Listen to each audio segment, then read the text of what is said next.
welcome to Who's Behind the Desk. This is take 2, by the way, and I'm going to look at you once and then I'm just going to focus on that guy. Tanya, welcome back. It's always good to be here. Okay, so let's start at the beginning. Full name, please. And what title do you go by now? What do you call yourself? Don't have a title. Okay. I just go straight to Tanya Chikopera. Okay. Yeah. Maybe in email sometimes, depending on who I'm emailing. Right. I'll be like CTO of Battora, or Right. I'm like CMO of Battora, depending on the context I'm trying to give and the person. You know, when you wear many hats. I do. Yeah. Yes, I do. I think as a serial entrepreneur, I've worked for myself for many, many decades now. Yes, one has to wear many, many hats. Many hats. So depending on the version or maybe the language I'm coming with you at, then it changes, but I just go by my name. So it's a beautiful name, by the way. I cannot pronounce it, but it is a beautiful name. Tanya, for short, as everybody else seems to call you. We met because you joined Cape Town office with Biz Community. How many years? Is that 2 years ago now? 3 years ago that you guys... Yeah, it's 3 years. 3 years ago. And you, at the time, were the CTO for... You were either senior developer, senior engineer? Correct. Okay. And so I was super excited to do this with you because you've done something which I think deserves a spotlight and deserves a little bit of talking about because it's an unusual move that you've made. And I think I said this in the last version of this, which is that I think it took a lot of balls to do, if you don't mind me saying, and I admire that a lot. You left Biz Community at the end of last year of your own volition to pursue the thing that is called Battora. 100%. Yeah. Drum roll. Tell me about Battora. Tell me how it came about. Tell me what the sort of initial concept was where you were. Yeah. So it's a bit of a long story, but I'll see how best I can go for it. Chop it down. There's no rush. Yeah. So it has two aspects to it. One was like the trigger. Mm-hmm. The other one was just like a dormant vision. Okay. So the vision was always trying to contribute to the African goal of just like uniting Africans, awaken them to find that there's beauty within them, right? So that was always there. And I tried to okay, how do I contribute with this? So it was just there from an early age.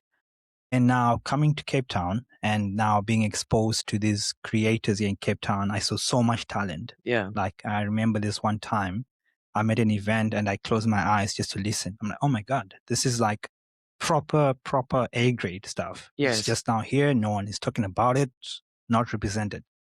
And I'm like, I like this. I can combine this African talent with what I do, the technology, and contribute to the unification of African people that way. That's amazing. Battora to sort of like summarize everything. And through an African lens as opposed to a European or an American lens. Correct. So we always have this joke that we say like, Africa has always been a part of everyone's story. Right. But it was never the main actor. Right. It's like, oh, we passed by, oh, then this happened to it. But like, regardless of the history of it, there's just so many stories even to tell. The beautiful things that happened, the things that are still happening even now, right? Not like focusing mainly on like, because for some way, I feel like that always ends up dividing people because we like too attached to like the back. We now foregoing the now, right? Young kid, very talented, great vision, needs someone to hear their voice, their art, their talent. Let's bring it out there. Let the whole world witness. That's amazing. I love that. I absolutely love that. And so how it would take shape would obviously come later, or was it an immediate sort of rush of blood and sort of just let's go sketch it out? Yeah. So how it started, what would happen is afterward, I love programming. Like, give me 5 minutes, I'll just end up. So what would happen is after work, I'd go back home and start, just make a project for this. Like, what if you could make something for this? But like, there's so many and they were like misaligned. So when this realization happened, I'm like, okay, after work, let me start at least chipping away into this vision that I have. Okay. But then it started like gaining the traction and it became 50-50, like my full-time job and it was sort of like fighting like a tug of war. Because at some point you need to sleep Yeah, you do need to sleep. and have a social life and do all of those things, right? Yeah. Yeah, so it got to a point now where I realized like I had to choose between the two. And I felt like Battora was more what I was like. I believe I'm a fighter. I don't want to sound too, but I feel like there's a war going on and I need to like contribute to that. So I had to like, okay, I had chat with Andre, which wasn't the easiest of things to do. No, because you guys are more than just colleagues. You're very good friends and yeah. 100%. Like just after uni, he was like, I reached out, da da da da. Then he was my first employer. Then COVID happened, like no one was coming at the office. Yeah. So like since COVID, it's just been 2 offers every day at the office. So it became. Was Sinazo around at the time, or did Sinazo come later? Sinazo joined, I think, 2 years after. Okay. Yeah. So it became like more of a friendship. Yeah. So it really was just the two of you. 100%. Yeah, so it wasn't quite an easy decision to make or even break it to him. That was even more harder than the decision to. The anxiety and the build up. Oh my God. Oh, wow. It's like the decision I'd already made it, like, but like breaking it to him. But like him also being the person he is, he was very supportive. Like, he's amazing. Andre is really amazing. It's like starting to give me pointers now. I was like, okay, so if you're here, this is how you do it. I was like, oh wow, like I would have, I wasn't expecting even the support after. But knowing Andre, would you expect anything less? No, I would not expect anything. Let me say I wasn't expecting anything, but the idea of just like living any sort of like relationship kind of has you're breaking a tie in some way, maybe No, connecting with others. I get it. It's a change, and it's a change. %. Which is always risky because you don't know A, how someone's going to react, and B, how that might affect your relationship going forward. Surprisingly, it's actually even more beautiful now because I feel the conversation is giving me game as well as like with the biz community. There's also so much to do still, like in the grand vision of what biz because community you're still apart and 100%. So that's what resonated with me when to stay like 5 years, 6 years with them is just what they're seeking out to do. And right now, I would say it's like just a fraction of like, so I still also want to contribute to that vision because it does also align with what I'm trying to do. So it's more different lenses, but of the same object. Let me ask you something with regards to, there are obviously very many platforms out there that either user-based content like YouTube, TikTok, even Instagram, where users, creatives, whether they're in performing arts, visual arts even, can upload their own content and sort of broadcast themselves. What makes Battora different? Yep. So Battora, when I started, the idea was just doing what you're doing, like what you're mentioning, right? Like promoting and so on. But the biggest gap that was there was like no one knows who's who, right? If you can think about like, say maybe you're like trying to do an event and you're looking for a specific guitar player who is inspired by folklore, right? Okay. You can't find That's that super person. specific. Yeah. That is very niche. That's very niche. So discovery is the first things, the module that we built. And that uses like just semantic, basic like embeds or just AI, right? So you would fill up your profile detail, like I'm Lizelle, this is what I do. Then we have a directory of that. So if a person goes to search, maybe like I'm looking for a rapper who sings about this on this kind of stuff. With a West Coast flavor. But not too profane and some, yeah. And it goes, okay, who's aligned with this? Brings up the person. So that's the first thing we sort of like trying to solve. The second part now becomes the education layer because most of these talented people, they focus on the art and let go of the business side. Okay, hang on. Before we get to that, right? Let's just take a step back. So is that propriety? Have you written code that is very specific? Is no one else doing this, right? That almost like on a intuitive matching level can guide the users to the specific person that they're looking for? I looked, I could not find the closest Well, thing. certainly nothing in Africa. Yeah. Okay. I mean, you could use Google. Like Google is pretty good, and like what usually happens then is no one is keeping track of that information. Okay. So the profiles, when we get to fill them, is designed for such things that, like, you as an artist, you control your information. It becomes like a repository. So anything, like, be it an AI agent from whatever is trying to search on who you are, it has this repository. So we, in the back end, we optimize for that. So that, like, oh, you change, maybe you were discovering yourself as an African person. Now you want to change it will pick up and it's always updated. So that's the discovery part and what. Okay, so that's on the one side, and so that's for the general public, if you will, to take advantage of, and also other artists, right? Correct. Okay, cool. So, and then the other part you were starting to say is purely for the creatives? Yeah.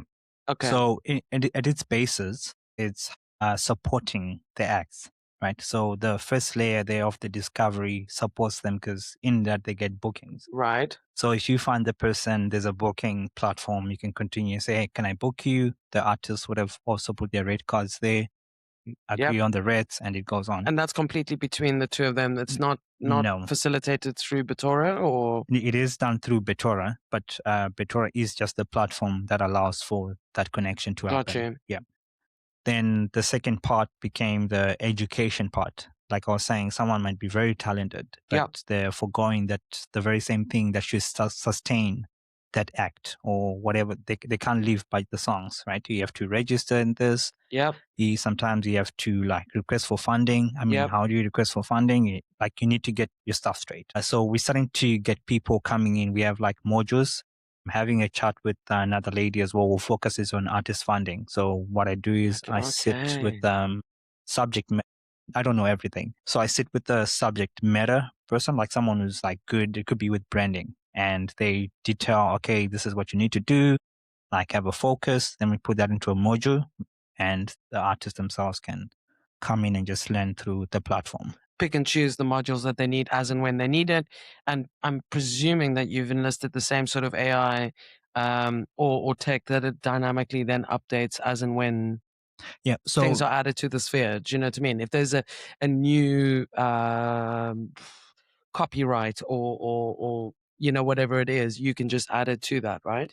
100%. So initially, how it started, it was more of an idea that you can just go in and say, teach me about XXX, then it would formulate the course.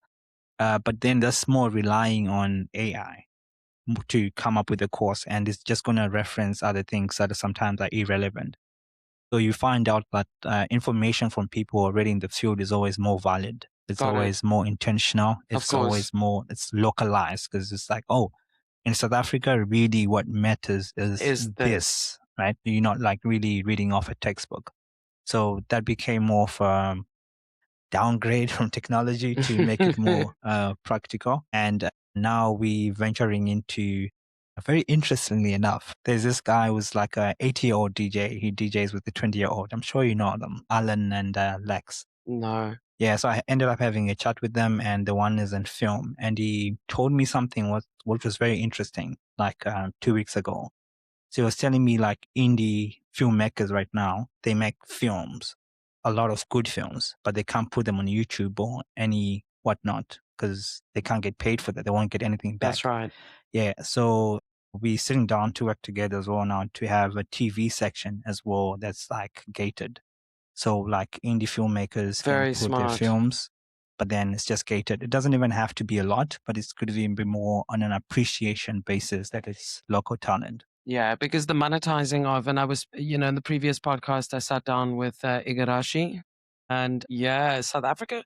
I've never really looked at it, to be perfectly honest, but I think the monetizing of your content and the protection of your content in South Africa is really difficult. It is. And one thing is also just not getting the value. I feel like there's this common thing of undervaluing our work. Yes. And it's very surprising that what I may not consider to be proper, it's actually very good for someone. So do you think so? Or do you think is that what you do? Or is it just relative to the standard that people are holding it up to? I think the many aspects to it. I mean, one is always the perception. Well, sadly for Africans, it's always like you're inferior first, right? That's always been the messaging. Interesting. So even if I'm coming at the table, I will take what I'm given because already I'm thinking that's more than what I should have been getting, regardless of like what it is. So I feel if people get to realize how worth their art is in its essence, because it's relative, it's subjective, right? I can make a song, Of course. yeah. Then No, of course it is. And you're battling on a daily algorithms that are not on your side. And now we've got an influx of creative AI generated creative material and content that is also now competing in the same space. I can't remember what the number is, but on Spotify on any daily given basis, shit.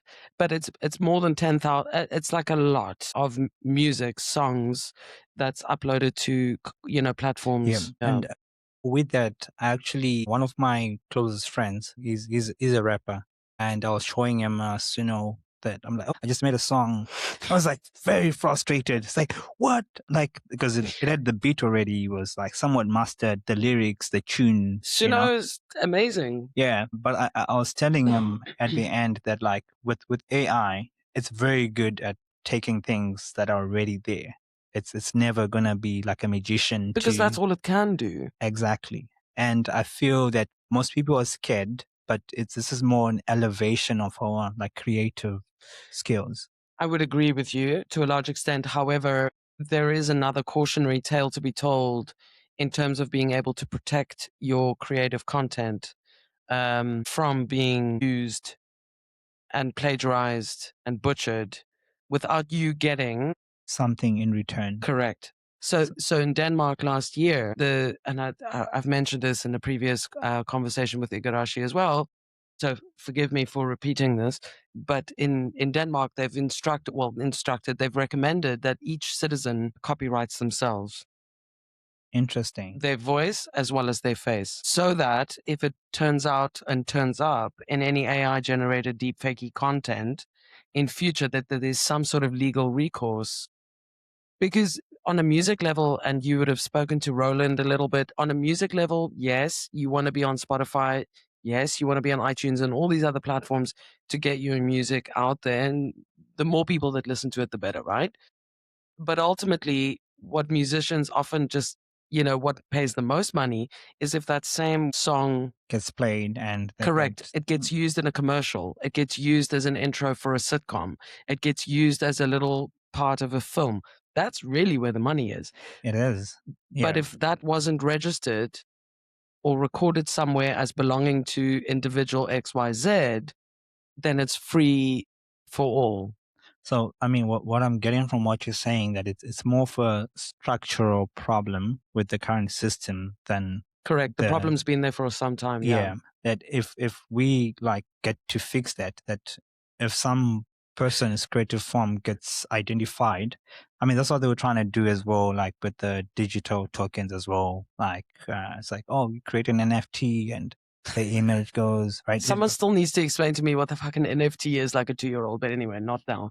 But yes. Yeah, so the idea has always been now just tying back to ownership. So I think that's like a problem. It's us having to now adjust to the advancement of technology, but not that the technology is Absolutely. bad itself. I think there's an opportunity to innovate, though. And I do think that you're 100% right that this is a structural issue that has existed certainly long before AI. And now we have this amazing sort of impasse, I think, where, I mean, my theory, hopefully, but my thoughts are that people will be seeking out more human related content. They will. Yeah.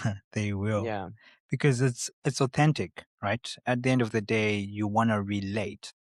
And I always say the uniqueness that a person brings is like you could be twins, like grow up same person, same parents, same school, Right. but no one is ever going to have the same experience as you. Correct. And what you bring to the world is your experience. Correct. So if I ask you the question, I'm not asking the world, I'm asking you, Lizelle. So I want to hear your answer. So I feel like it's the same thing even in the creative space, that if people Yeah. go back to themselves, like not trying to copy this, be that, be like go back within and bring out, then yeah, It's authenticity, right? I mean, it's 100%. being authentically you, regardless of what you, yeah. And that, and it's a fine balance because you also want to put food on the table and you also want to make a living and you also want to, aspire to live that lifestyle. I get that. And so it is sort of juggling all of those things at the same time. So how 3 months in now, 4 months of full time, how things going? It's definitely a learning process. Like you wake up, you think you have this brilliant idea. It's like, oh, this one is gonna go. This one is it. But like only for it to just fall before it even gets up, you know. But like you start, Humility. yeah, it gets you. Yeah, yeah, yeah. I think I did mention this last time that like it's always about you coming back with the tougher skin, and you think like, okay, I'm coming back with the gold armored plate. Nothing is gonna get through this. But like gets shattered, come back with titanium. You go to Wakanda, you get the vibranium. You think, it Wakanda comes back. forever. Yeah, then boom, boom, boom. But the beautiful part is the resilience of it, because like on your fifth iteration, you pick up something from the second That's so iteration. exciting. Yeah, it's like, oh yeah, for this. So like your ship gets like you're improving all the Of time. course. Yeah, And I think that's the key, right? It's like never to land it in one place. It's sort of like, okay, and then, revise but you need a good support structure around you.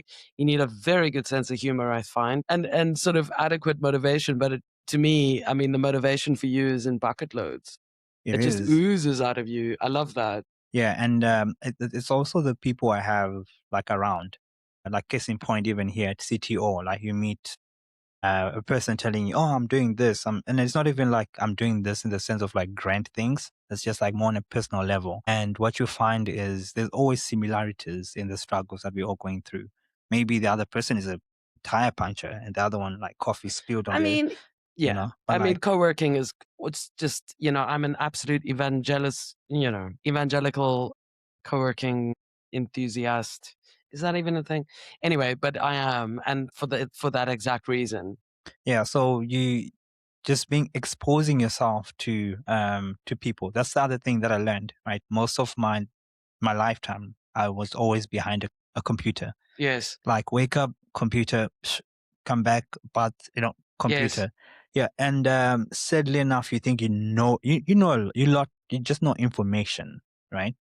But it actually, the application of that comes with you interacting with people. That's when you see where it comes from, and you even learn more, because I was going to uh, say that's almost where the learning starts. that's where the learning starts. This one book I was just reading now was saying like, get out of the bloody building. You won't find any answer there, right? You kind of have to You have to get go out out there. and yeah, talk to someone.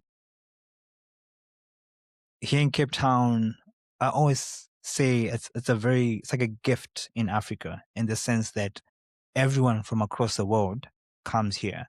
True story. So like you could be having coffee next to someone who just came from Pakistan.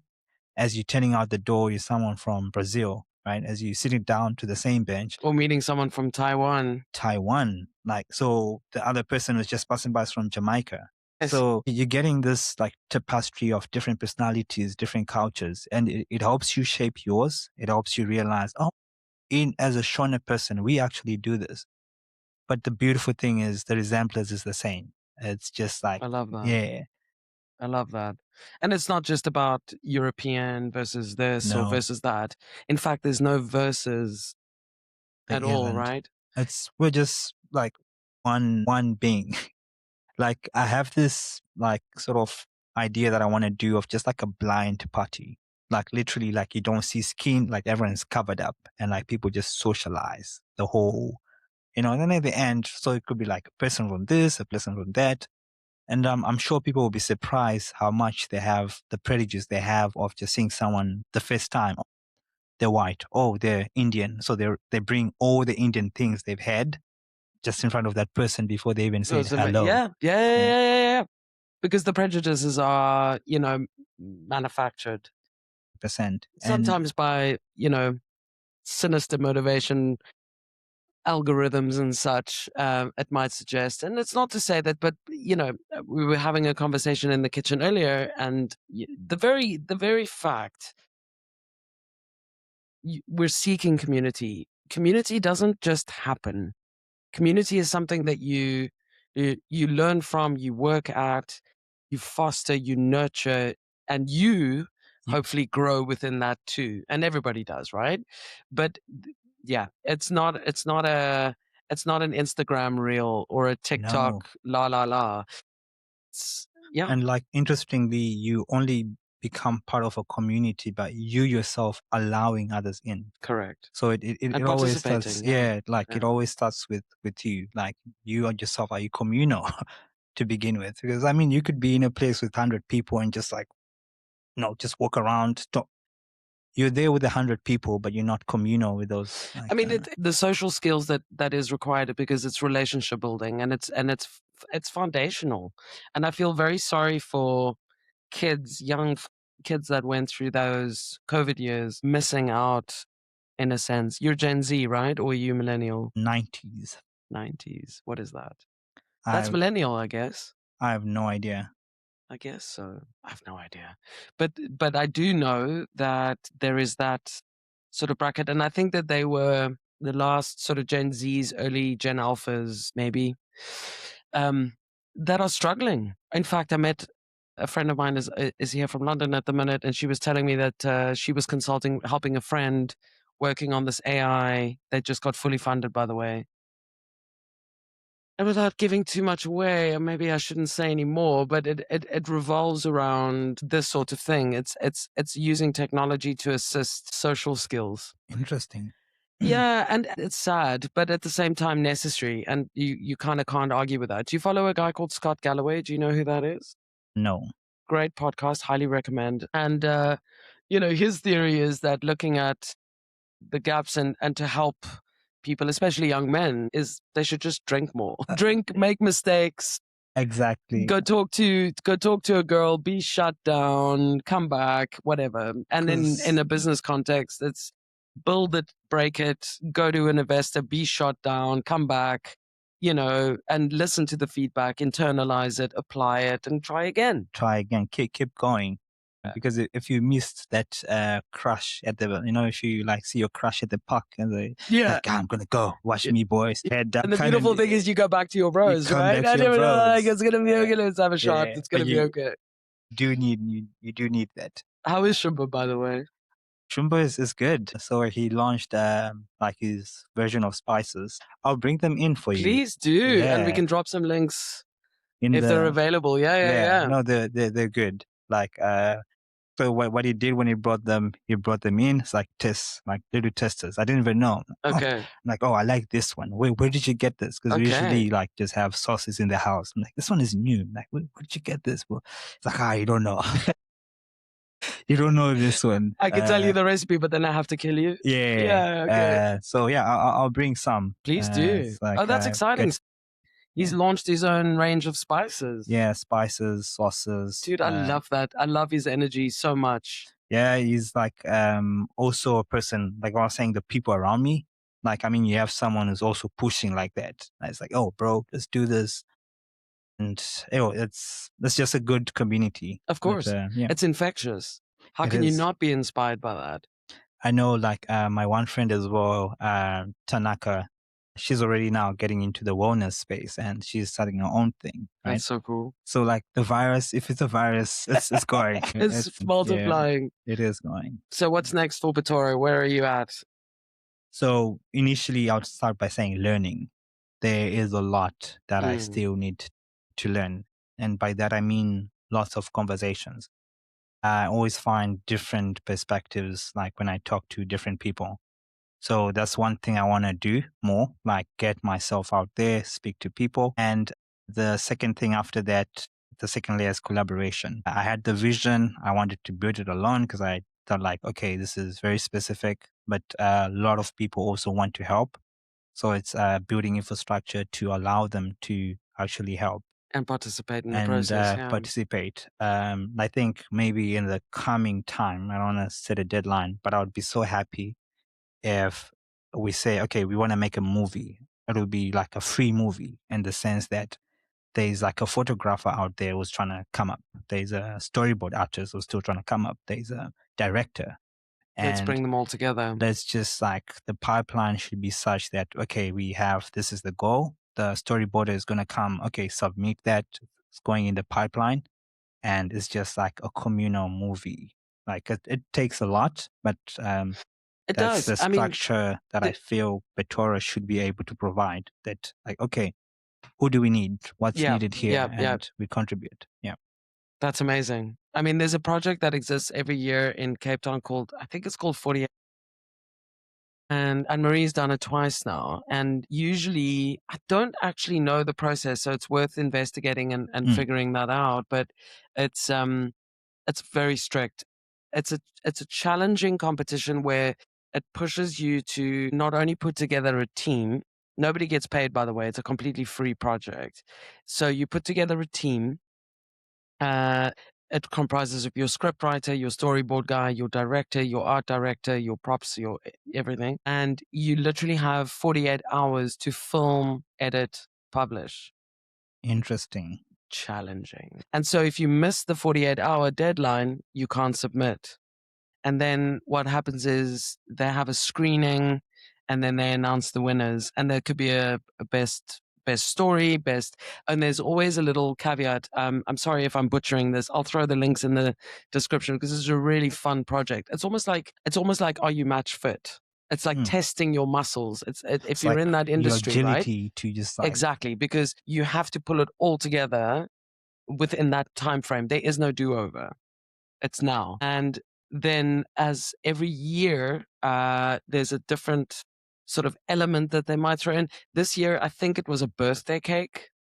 So the day of, as you start, they'll say to you, okay, this year's surprise is the birthday cake. So now you have to make look at the whole script. thing around Correct. birthday cake. Correct. Oh, that's not the whole interesting. thing around, but the birthday cake has to feature. It doesn't have to be the entire story, but the birthday cake has to feature. And like, do they film in-house or like they go No. to? So the director has to go and find the location, scout the location, find the actors, find the props. And so it that's what I'm saying. It sort of tests in a way how well connected you are, how strong your community is, how right. Okay. And then you're testing yourself also against the clock. I think whoever is listening to this, if you come to Battora, it'll be a cheat code. Everybody loves a cheat code. Yeah, it's gonna be like, okay, who do I need? It's like, hey, Tanya, you chilled, are you done? Like, yeah, I'm done. Yeah. Like, yeah. Amazing, man. I wish you all the success. I'm gonna drop all the links in this in the description. If anybody wants to get hold of Tanya, and if you want to be a part of this very exciting journey. Yep. And then I think what we do is we'll reserve a part 2, 3, 5, 7 of this conversation because I'm very excited to see where this goes. Yeah, I think each session is gonna have more bombs to drop. Yeah, because it's moving way faster than I could even comprehend myself. And I think that the African-centric or the Afrocentric vision that you have is, for me, the most beautiful. Khalees, I don't know if you know Khalees is the artist, the pop star. My milkshake springs on the board. Up to the bar. Yeah, just know the link. Yeah. So everybody knows good. She, I mean, all of her social content, she's a big fan of the continent and she's put her money where her mouth is. She's moved to Kenya. She is a huge ambassador to shine a very, very bright spotlight beyond. Come for tourism, come for a safari, come for whatever it is. And actually for, come connect. Yeah. Come help us build stuff and be part of this because it's a bloody exciting continent to be on. It is so many stories. Like in Africa I always laugh and say like, even in some areas of like say in Zim, you could literally live the whole year without even $1, right? Because like everything is just communal. And it's like people help, people do this, and you realize that the more developed things are, the more we run away from humility. So I think powerful. Africa gives that balance. Yeah. Great weather. Yes. And great. There's nowhere else in the world I would rather be. 100%. And maybe kudos to you as well. for creating the platform. So really, really enjoyable. The Is it? space is nothing without the community. The community always comes first, and it's the community of this. And there's not a day that goes by that I don't think about it. And it was created for this very reason. The acceleration that comes, the learning and the progress and the acceleration that comes from connecting with people in real life, you cannot substitute that on a digital. No, you can't fabricate it. No, I have a question for you, last one, out of the go on, scope. go. What was your most surprising guest that you had here at CTO? I mean, Surprising guest or member? member. I mean, you meet a lot of people, I right? do. So like, Most which surprising. like stood out. Even now, you're like that guy, you know. So,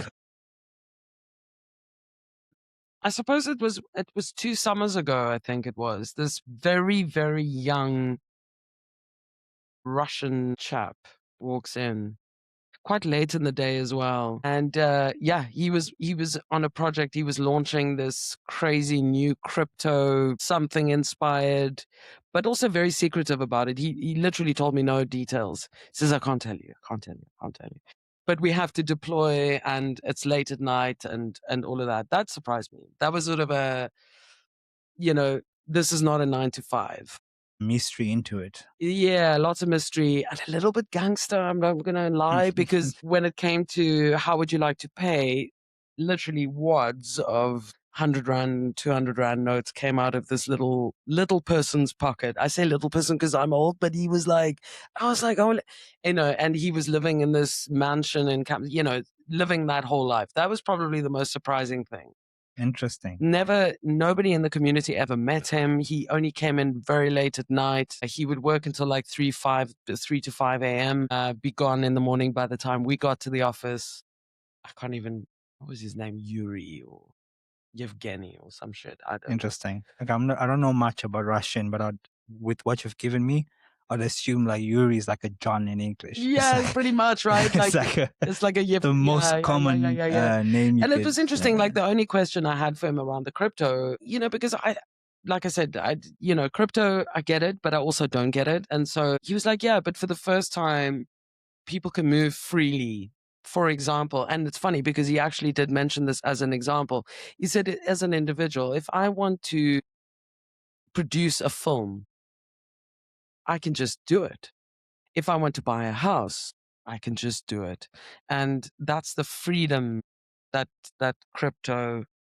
It does. I think on another episode of, like you say, because you wanted the explanation on Yeah. NFTs and whatnot. Interestingly enough, I have a project that I'm working on as well for like ELZA, which is like South Africa's stablecoin. Okay. Yeah. So Never it's, heard of it. yeah, it's, I think it's, you will hear of it soon. You Yeah. heard it here first, kids. Yeah.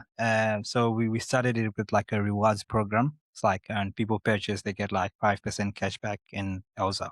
Oh, wow. Yeah. So it's just speaking to what you're saying, the idea of freedom, and it's so cheap, and that like even like merchants can give that, you know. I love that. Yeah. I mean, this is the good use of technology. There is also a dark side to this technology. And I suppose a few years ago, there was a guy here building a platform that would allow people without bank accounts who still get paid to be able to transact and live their life in a way that they would absorb the money through a QR code.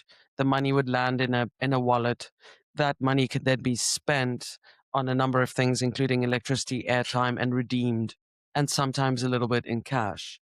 And I think they struggle. I think they got through the sort of FICA and Financial Services Regulation, kind of Services Authority, whatever it's called, those kind of headaches, because money laundering, Yeah. gangsterism, terrorism, actually also on a big scale. Those are things that the government have to think about and protect citizens around the world for, So yeah, I get it. Yeah, and I mean that's with anything, right?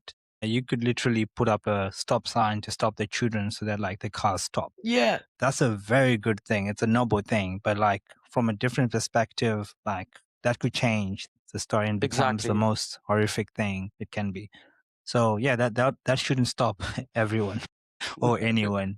I think And it's gonna keep going. And we should, in an ideal world, be able to police ourselves. Just don't be a cuck human, right? Just don't be cuck. True. True. Tanya, thank you so much. Lizelle, it's been a pleasure. Take two. I think take two was pretty good. We'll Yeah, let it you guys was. decide. Please like, share, subscribe, share it with a friend who is struggling with battling with the decision of career versus passion versus dream. Yeah, hopefully it inspires someone out there. Thank you so much for listening. Thank you.